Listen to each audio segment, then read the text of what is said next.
Welcome to the Career Changemaker podcast, where we focus on owning your career journey and making impact through the work that you do. Whether you're looking to pivot, transition into leadership, or reimagine your career completely, this podcast is for you. We'll unpack career development strategies, leadership insights, and the mindset shifts needed to thrive in your career. Being a career changemaker means taking control and shaping your professional path with intention. I'm your host, lawyer turned career and leadership development specialist, Janine Esbrand. So if you're ready for candid conversations that are going to help you grow, keep listening. Hello, and welcome to the show. Today we're diving into a powerful conversation about leadership, navigating change, and building a career with purpose. And joining me is an incredible human being. You know, when you meet people that you think are incredible and then you get to know them and you're like, yes, this person is amazing and they are a blessing to my life. That is Dr. Anika Davis for me. And she is an experienced organisational psychologist and the CEO of a company called Winning Results. And in this episode, she's going to share a bit about her inspiring career journey from wanting to be a medical doctor to becoming a leadership development expert. We also explore how she combined her corporate experience with advanced academic studies to build impactful workplace programs that have stood the test of time. So if you're a new leader, if you are somebody who is navigating a season of change, if you are a leader within an organization that wants to inspire your emerging leaders, then lean into this conversation because there are some gems and some nuggets in here for you. So without further ado, let's turn to my conversation with Dr. Anika Davis. Hi, Anika. I am so excited for you to be here today. As we get started, I want you to just go ahead and introduce yourself to the audience and just tell them a little bit about you. Wonderful. Hello, Janine. I'm so excited to be here with you. You know, I absolutely adore spending time with you and talking with you. So thank you for the opportunity to just share and just continue this amazing conversation of one of many that you and I have had the opportunity to have. So my name is Dr. Anika Davis. I'm here stateside in the United States of America in the Metro Atlanta area. So I am an organizational psychologist. Some people, Janine, I find know that term. Others, they are completely unaware and unfamiliar with it. So briefly, what an organizational psychologist does is most people are familiar with the term psychology. And so they understand that it's, the study of behavior. And organizational psychology is the study of behavior in the workplace in its most basic form. So I support both organizations, leaders, and individuals with strategic planning, creating cultures of continuous improvement, leadership development, and employee development, in short, to kind of wrap that up for everyone. I love what I do. I love people. I love problem solving and just helping people achieve their personal and professional goals. So I'm excited to be here with you today to talk about it. Yeah, I'm so excited. I love that breakdown because, yeah, you're right. Not everyone will know what that term means. And it's like an umbrella term for so much. So I'm glad that you dug in a little bit and told us a bit about what you actually do. I know that this isn't what you've always done, or you haven't always done it in this way. So share a little bit about your career journey to date, because I always find it so interesting to kind of expose and just highlight the different routes that people take to get to where they are right now and do the work that they're doing currently. So give us a little bit of a whistle-stop tour in terms of like where you started and how you managed to be here now doing this work. Love it. Because I think a lot of times, Janine, people see us where we are in current state and they're like, oh my gosh, how did that happen? That's amazing. And there were so many steps on my journey here. So currently, I'm CEO of my own company, Winning Results, an organizational development firm, where I get to practice all of what I shared a moment ago as an organizational psychologist. But my journey started off, of course, like many, many years ago. It's been a journey here. And a lot of times people think, well, you've heard the expression climb the corporate ladder, right? It's been more of a jungle gym. You go a little bit to the left, you go a little bit to the right. Sometimes you feel like you're going a couple of paces back so you can leap and catapult ahead. So I started off just like from an educational perspective. Originally, Janine, fun fact, I originally wanted to be an MD, a medical doctor. I wanted to be a medical doctor. So I always knew that, education was my path. My sisters and I used to play school when we were little girls. We had all made pacts that we were going to be in the field of medicine. I went to college, took a psychology course, changed my mind. And so I changed my major to psychology. Then as I got into the workforce after graduating undergraduate, I was like, gosh, I really love training and development, working with HR professionals, working with individuals. And then I was introduced to industrial organizational psychology, or IO psychology. And that changed my world. So I began to dig deep. Even though I was in corporate America, actually in financial services, it became all about developing training curriculum, not just courses, but curriculum, and building cultures. And next thing I know, I'm back in grad school 16 years after getting my undergrad in studying IO Psych. And then, and the beautiful thing about that, so one of the things, Janine, that I like to pride myself on is I'm what you call a scholar practitioner. I love education and studying theory, frameworks, all those wonderful things. But for me, the true power in that is understanding practical application. Yeah. So my specialty is taking that theory, because I know most folks don't have the time or the interest to go to the theory and bring it and distilling it and making it practical solutions for leaders and everyone in between. Went back, got my doctorate several years after that, and just found myself in this leadership space. So my corporate journey paralleled with my educational journey, because I was able to take everything that I was learning real time in school and bring it right back to the workplace to build some amazing programs that have existed now for almost 10 years in organizations that I no longer work for, which I know would be a whole separate conversation, Janine. But just the idea that we're building and creating something amazing that's helping people develop and grow. Yeah, I love that. And I love that you highlighted the fact that you were doing the studying alongside working, and you were able to use what you were learning and apply it. Because I think oftentimes people can compartmentalize things and be like, oh, okay, I want to go back and get another degree. And so I need to pause what I'm doing and go and do that. And I like that you shared that, because it's an option, right? It doesn't always have to be either or. It can be both and not to say it's easy, because no doubt studying and working at the same time is hard. I've been there. However, there are some real benefits from being in a situation where you're learning and you're applying at the same time. Yeah, very much so, Janine. And also, too, like you said, I was full-time in my job. At that point, I was an officer. So in the United States, we have what we call officers. So like vice president level, working, had a family and going to school full time. So balancing all the things, as we say. But here's something else that I want to share with your audience, Janine, because like you, I meet a lot of people who are like, Anika, I don't do school well. I'm not at this stage in my career for whatever reason. I don't want to. That's completely fine.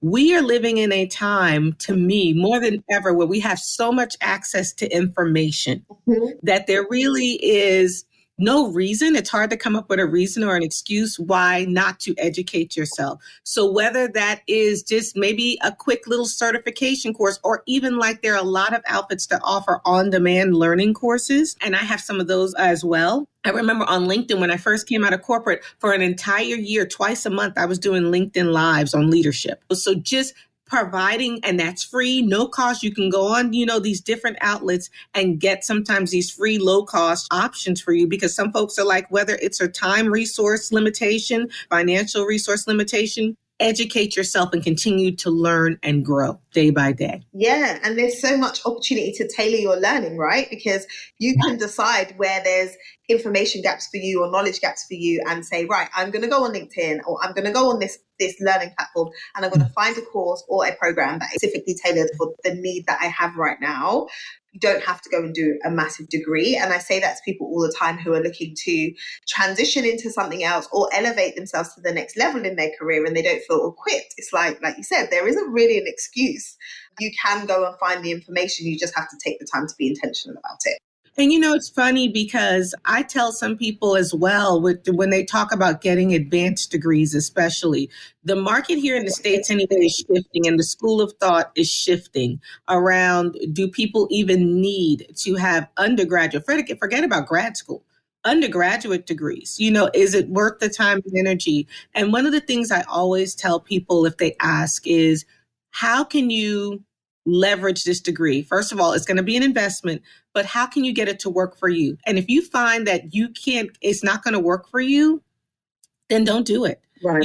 So it's really a very personal decision about whether or not to invest in anything, whether it's a 18-month certification course or whatever it is you're looking to do. What do you anticipate to be the return on that investment of your time and resources? Yeah, that's such a good question. When it comes to your career, you've navigated going through different roles and moving around in your career. So apart from going and studying and getting more insight and knowledge through courses, what are some other ways that you have made sure that you're navigating your career with intention? Learning from others. And some people say, well, Anika, that's easy for you given your role as an organizational psychologist. But I feel like we can learn something from everyone, Janine, whether if it's what to do or even if it's what not to do, and really seeking those models for us. And sometimes that comes in the form of mentorship. Sometimes that comes in the form, and mentors, which we know can be both in our organizations and outside of our organizations, so it's maybe reading a good book. Right. That whether that's I like a lot of handheld books. I'm old school with that. I like to flip the pages, but to me, it's like always seeking to learn, always seeking to grow. I think also with that, kind of navigating and having that part of the progression. I know that in working with women, that there's this sense of, especially when we review job descriptions, there's this sense of I have to meet all of the qualifications on this job description before I even consider applying for it. And one thing that has served me well, I'm not a super duper risk taker, but I do believe in that, like they say, if you have the big hairy goal, we call it the BHAG, big hairy goal, where it's just like, okay, you have to step out and take some risks. These are calculated risks. I'm talking to my people in my circle like you and you, Janine, and others who I trust. We're weighing the pros and cons. I'm not just out here jumping off of cliffs hoping for the best, but I'm actually talking about how will this impact me as an individual? How will it impact my family? What are the goals that I seek to obtain? How will this new role or new endeavor that I'm seeking to take on and embark upon help me reach my ultimate goal? So it's important that we even start with what's the plan? And it's okay. I've worked with people who they're like, I don't have a plan. Some people don't live by plans, but it's just like for today, for this week, where are you trying to go? What's the destination? And how will this whatever help you get there? Yeah, I think that's such a huge bit of the puzzle in terms of like navigating your way through. Where are you trying to get to?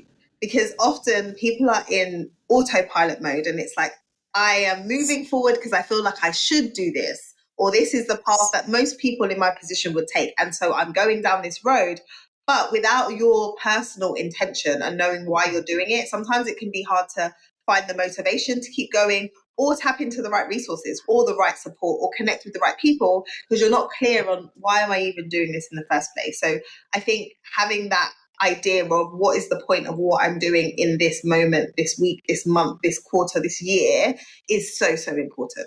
So important. I think too, Janine, in addition to that, don't be afraid to make mistakes because you can learn from every decision, even if we're just kind of like, okay, let's say you stepped out and you're like, I just did it because of for whatever reason. I thought it was going to be great or whatever the case may be. Learn. I think also too, sometimes we beat ourselves up. I don't want to say I'm moving away from perfectionism because that has not served me. And I think a lot of people deal with that as well. And things like imposter syndrome and all these different things that really are internalized that we need to rid ourselves of, but it takes work, to do that. So don't be afraid to learn from your failures or missteps. One of the interview questions I always ask when I'm interviewing someone is, of course, we can talk about successes. People come prepared in interviews to talk about successes.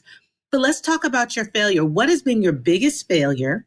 And what did you learn? And people are kind of taken aback when I ask that question. And I always phrase it and, position it such as this is not an opportunity, or what I'm not seeking to do is find fault with you. Because I believe when we have those missteps where we fail, and I'm using air quotes, we learn so much more than if we do something, Janine, and it just works out. 100%, 1000%.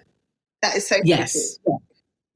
Yes. We go back. We think about what we did, how we could improve, not ruminating. Ruminating is different than going back and reassessing. Yeah. Right. So just that failure, air quotes again, or misstep, or whatever terminology you want to use, allows us to go back, recalibrate, and make an even stronger and better decision and stronger move next time, I believe. Yeah, absolutely. And when you think about as a leader or someone who has climbed the ranks to leadership level, what are some mistakes that you see leaders making? Because I'd love for us to like normalize some of these experiences, because I think often when people are experiencing leadership for the first time, or you know, they're just getting into being at that level or operating at a new level, those mistakes can feel huge, where they do something or they're taking an approach and it turns out not to be the right thing. That can really have an impact on people's confidence around whether they are able to do this. Am I able to lead because I'm making these mistakes? So hearing from you as someone who's trodden that path, what are some mistakes I think will be helpful for people to realize like you're not alone in making those types of mistakes? Yeah, I mean, it's part of the process. Anybody who's walked this earth any length of time, it's like you get more seasoned. It's kind of like wine. Yeah. You know, the older and the more it ages, the better it gets, right? And leadership is a journey. You know, first of all, there's so many different leadership theories, so many contrived definitions of leadership. And Janine, I'll tell you this, when I started my doctorate, and so not the subject, but this field of study for my doctorate was leadership and learning and organization. So my very first course, very first class, I show up to class and I'm like, okay, they're going to give me the definition of leadership. I'm going to know it, learn it, internalize it. And yeah, I walk in, sit down, and the professor starts the course and she says, leadership, there's no definition of leadership. It's complicated. I'm like, lady, what do you mean it's complicated? I want a definition. Give me something. And then throughout the course of my study, I began to understand why. So, and one of the things that we don't normalize is the missteps. I'll call them missteps for today. For whatever reason, that's because there's this idea that leaders have all the answers. I was speaking with someone and this person was newly promoted in their role, like an officer level role. And they said, you know, so-and-so came to me and asked me a question. And I felt like I had to have all the answers. Now, it wasn't a coaching session. So I had to lean in because I could tell this individual was feeling like, oh, you know, I said, so what makes you think you had to have all the answers? So leadership mistake number one is, and it's funny, Janine, I just did a whole series on this on LinkedIn. Leadership, yes, I just did a whole thing on LinkedIn about this, is thinking you have to have all the answers. Who said you have to know everything as a leader? Yep. Let's normalize. Someone comes to me, I may not have an answer in that moment for whatever reason. It could be there. My mind is in a different place. Like I find if I'm in my creative space, I'm not in my strategic planning space for Anika. They operate on two different planes. So if you ask me a strategy question while I'm in my creative space, you may get a very different answer versus when I'm in my strategic planning mind, right? So we have to normalize saying, great, that's a great question, Janine. Let me think about that and get back to you. Well, Janine, some folks may say, Anika, that sounds amazing, but I don't have time. My world moves at such a fast pace. I don't have the luxury to do that. Okay, then pause and ask some questions. So, Janine, you're asking me about so forth, such and such. Give me a little bit more context around that. Tell me what you're thinking. What are the plans that we have for this? Ask some questions. And by doing that, that gives you the opportunity for your mind to kind of begin to click and pull some things out. And then keep the door open and say, you know, those are some of my initial thoughts. May I have the opportunity to get back to you and follow up as I think about this a little bit more? Because I'm sure there'll be some other things that come to mind. Can we not normalize that, Janine? Yeah. Do you know that's so important? It's so important because I think sometimes just because of the title or position that you're in, you assume that you should know, but sometimes you don't even have all the information to be able to answer the question. So you're missing bits of information that actually, if you ask the question, you'd probably be like, yeah, absolutely, we should do this. But you're trying to give an answer when you don't have the full picture just because your title is whatever it is, CEO, CFO. And it's like, no, actually, it's okay to ask questions. It's okay to clarify. Yes. It's okay to tell someone that you'll come back to them. I think for some people, there's a level of feeling of urgency, right? Like they've asked me a question now, I need to answer right now. And that isn't always the case. Yes. Yeah. It's not. And when I talked about my studies, one of the things that we studied is called the romanticization of leadership, where both we as leaders And then, so if you have a leader, you have followers, and followers are not like on social media followers. Yeah. Because people see you as a leader, people are going to follow you, whether that's influence that you have. It could be title. Janine, we could have a whole conversation about sources of power, and that how there's like authoritative power, meaning that people will do what you say because of your role in the organization, right? But there's this idea that because we're leaders, we should have all the answers. And that's a romanticized view. And that's both what we put upon ourselves, because we think, oh, we have this title that we should, know all the answers. But then also there's this idea from followers that they're going to have all the answers because they're in this role. And that's just not the case. And that's not a bad thing. Yeah. Seek guidance. And I think that's one of the biggest mistakes that people learn that we make, is that we think we're supposed to have the answer for everything. There's another leadership theory called like shared or distributive leadership. And here's an example of that. So in my home, I have my husband, myself, and we have a daughter.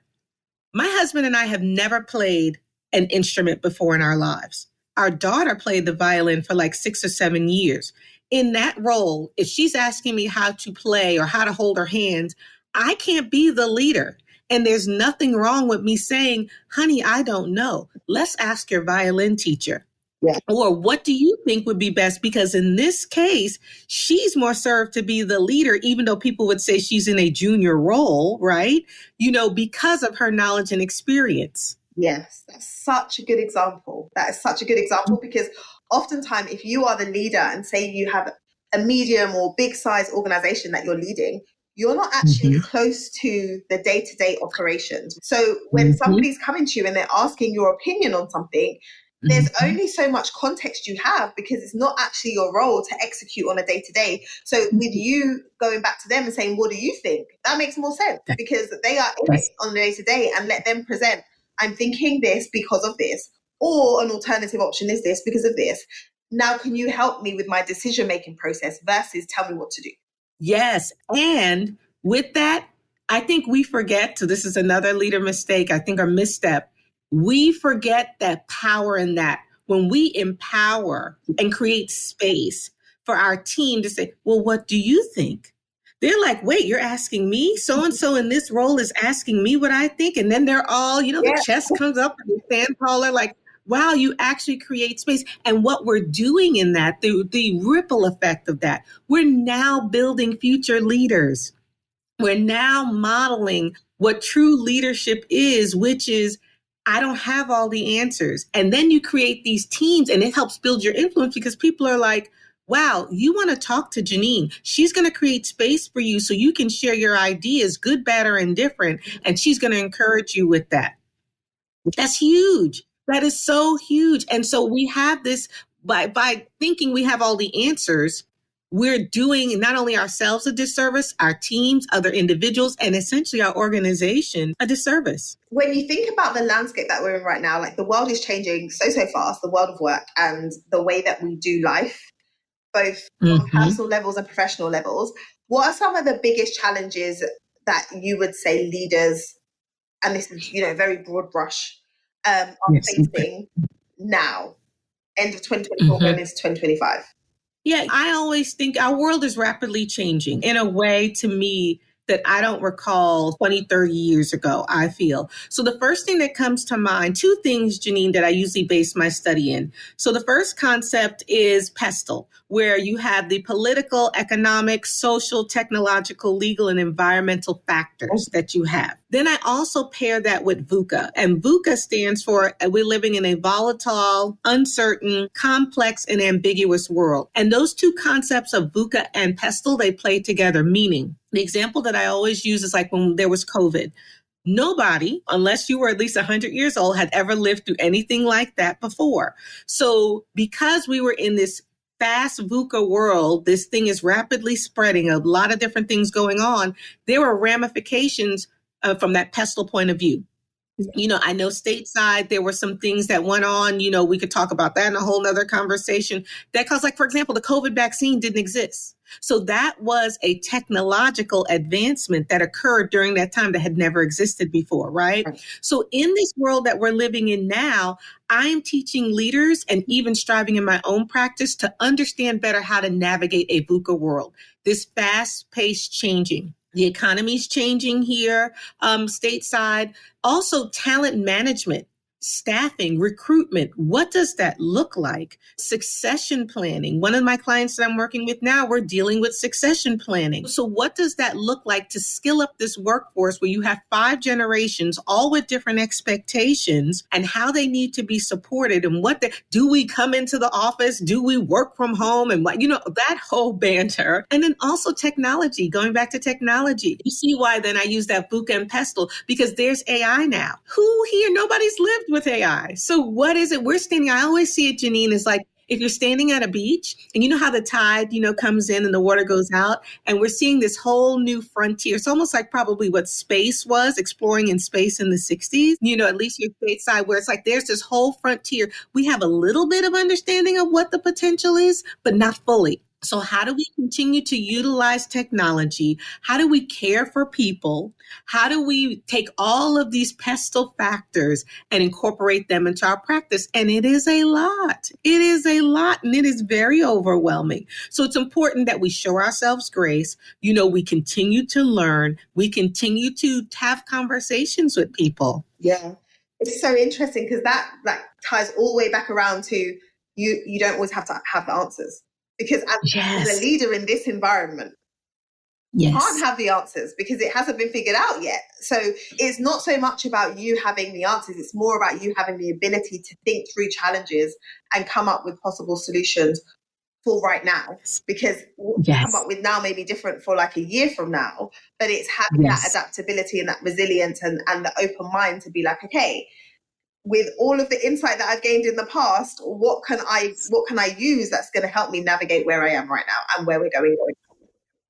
Most definitely. I equate that, Janine. What came to mind as you were speaking is, okay, I'm going to date myself here, the Rolodex. Yeah. So for those who are listening, where the Rolodex, remember, used to have this, you turn it on the side and it has all the cards with the phone number. So for our friends who are listening that may not remember the Rolodex, it's like your contacts in your phone. Mm-hmm. But if you would add a new card.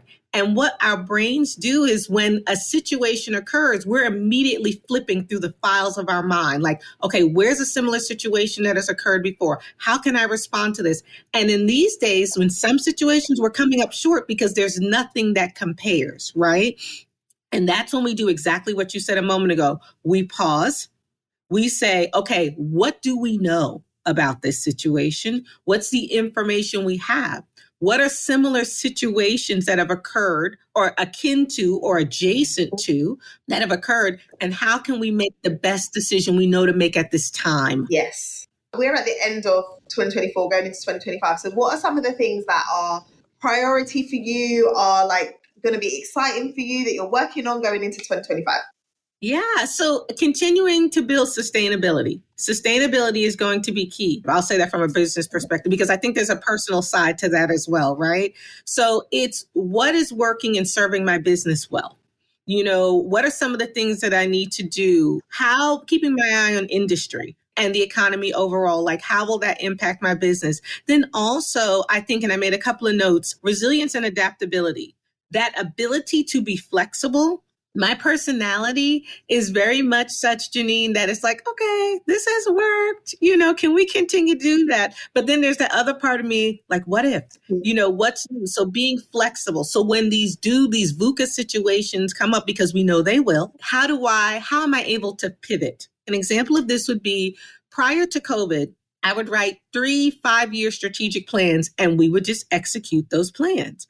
I'm not saying throw those plans out, but there has to be space built into them, Janine, for what if business takes off faster than we anticipated? What if the bottom falls out? What if we move to, all these different things I think is important. I think it's also important for leaders to remember talent management and workforce development. I would be remiss to me as an organizational psychologist if I didn't say continue to focus on the people side of the business. That doesn't mean lean into and give people everything they want. It's doing what we've talked about here today, where it is, okay, I may not be the expert, but I have somebody on my team perhaps even in a subordinate role where I can call upon them to really demonstrate their knowledge and expertise in this. And I think real leadership in some facets based on, your environment is knowing I can't do everything. Like Janine, there was a task I needed to do the other day. And I said, either I can fiddle with this thing for hours and get nowhere, or I can just outsource it. Yeah. And I opted to outsource it so I could focus on what I was best at doing. And I got the thing back in a couple of hours and I was able to move down the road and keep business moving. I think it's having that mindset that we're able to understand where we're quote unquote experts and when we need to phone a friend or tag somebody in. That's going to be critical in 2025, I believe. And then also, if you have customers, which most of us do, if you're in any type of business, focusing in on what your customers need. We have to learn. The world is just going to continue to be more VUCA. And I'm not trying to be doom and gloom, Janine. It's going to continue and evolve. Technology is going to, think about it. I think about like my grandmother. And she passed away 2 years ago, but she was 85. And just in her lifetime, how we went from radio to TV to cell phone, all these different things. So our world is going to continue to progress at that rate. How are we positioning ourselves as leaders and as developers of people to be able to help them and all of us together navigate this new amazing world that we have? Yeah, absolutely. I mean, I just got back from traveling to Barbados, where my family is from. And it was so fascinating because I was having conversations with my dad's friends that he grew up with at school. And they were talking about like a time where they didn't have like electricity in their home, and they had these burner lamps that they would use, and they didn't have an iron, and they would have to put this thing on the stove, and like they would cook outside. And I was just like, they're in their early 60s. Like, this isn't a lot of time that has passed, but the Barbados that it is today versus what it was back then is so different, right?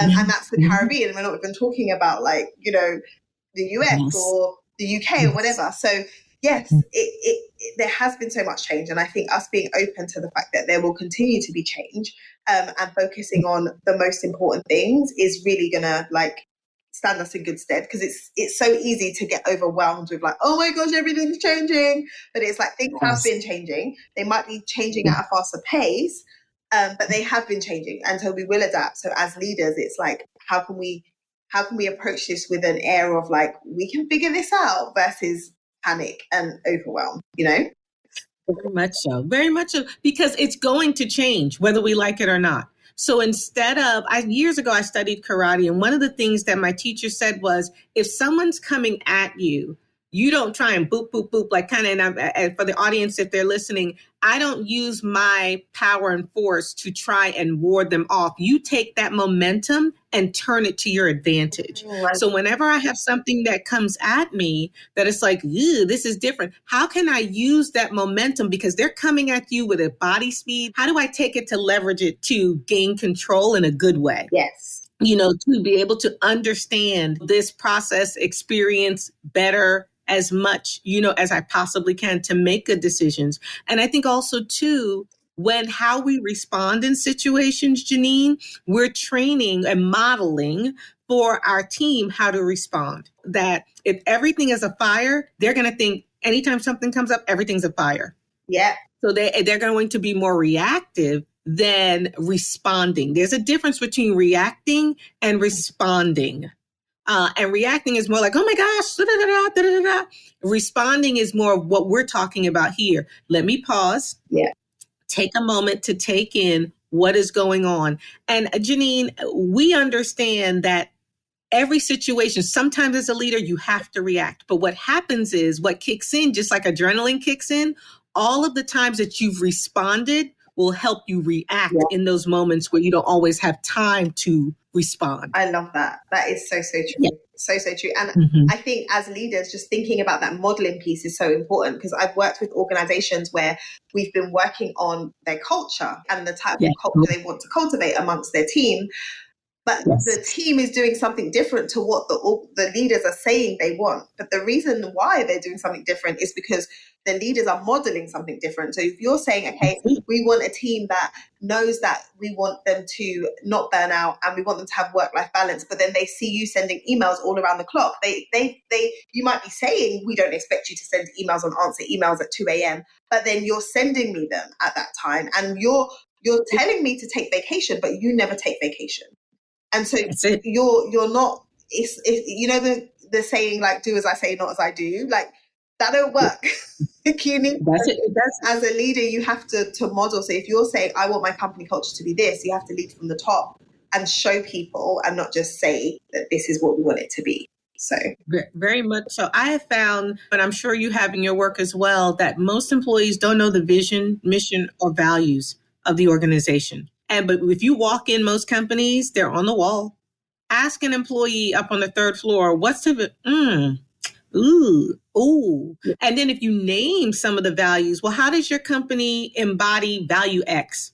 Well, that's a value.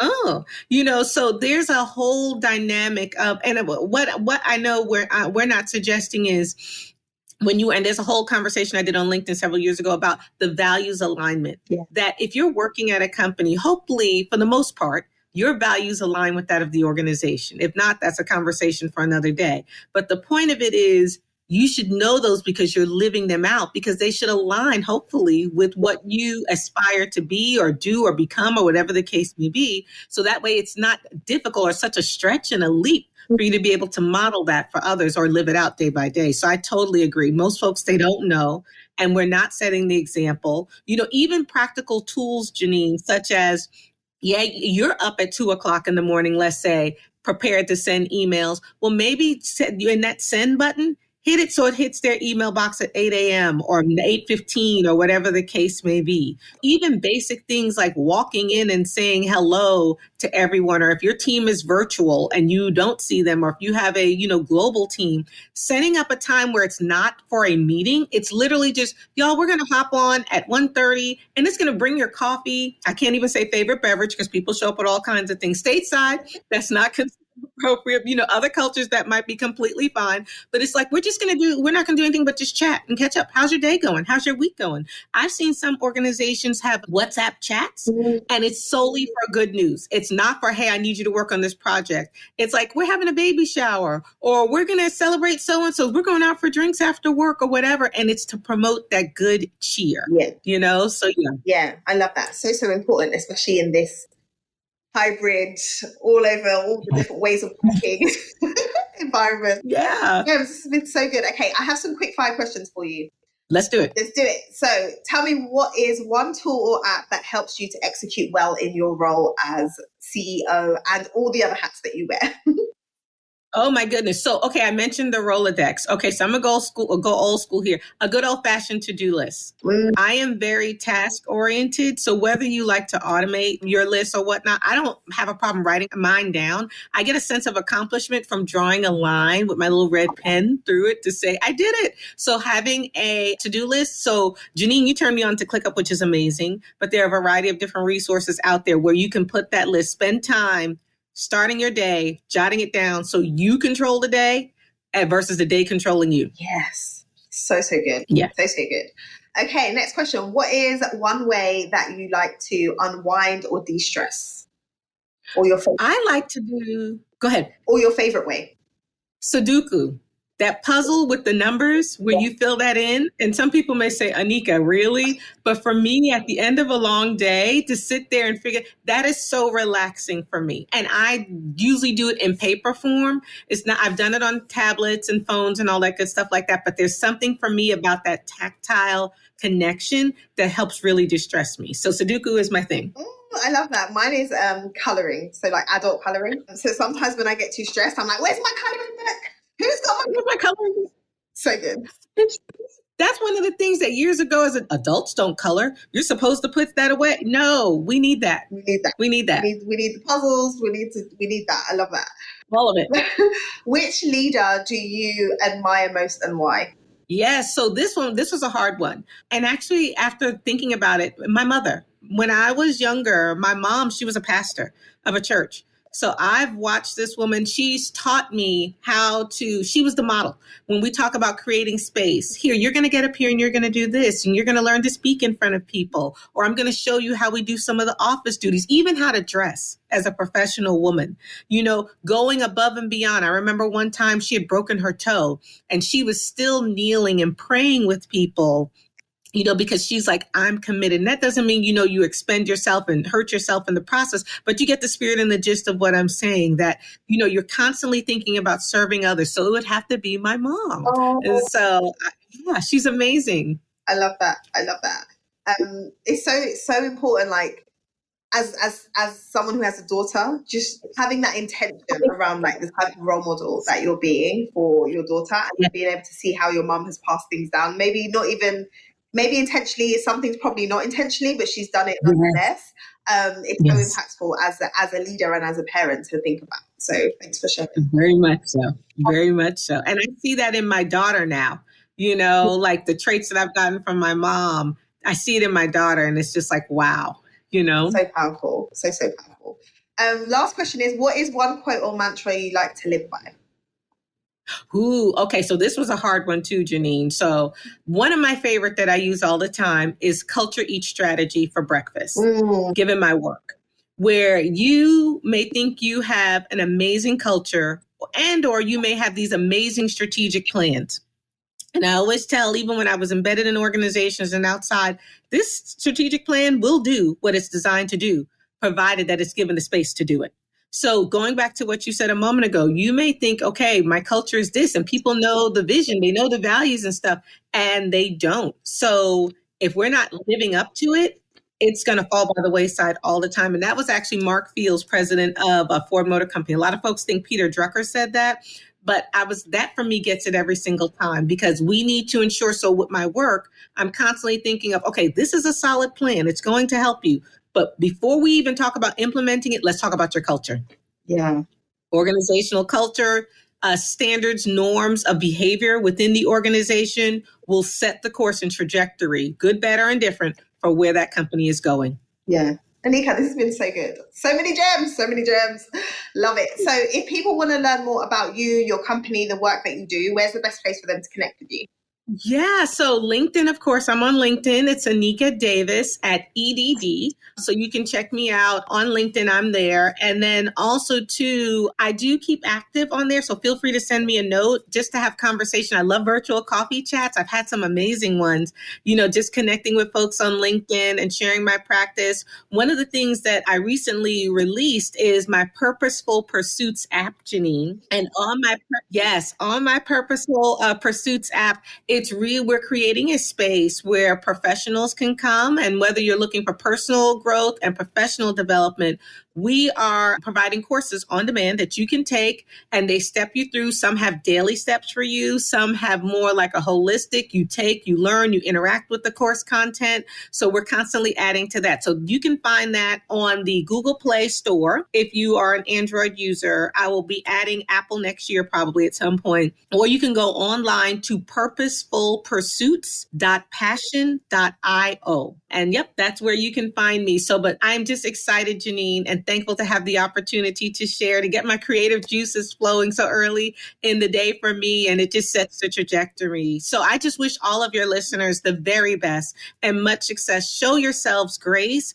Realize that leadership is a journey. Rome was not built in a day. Get a community of folks who can support you in your leadership journey, and always be open to feedback. And I don't say constructive criticism, I say feedback from a trusted source of individuals who will give you the truth about how you can improve your practice. Always be seeking to learn and grow. I'm excited about this app. I'm about to go check it out after we get off this phone.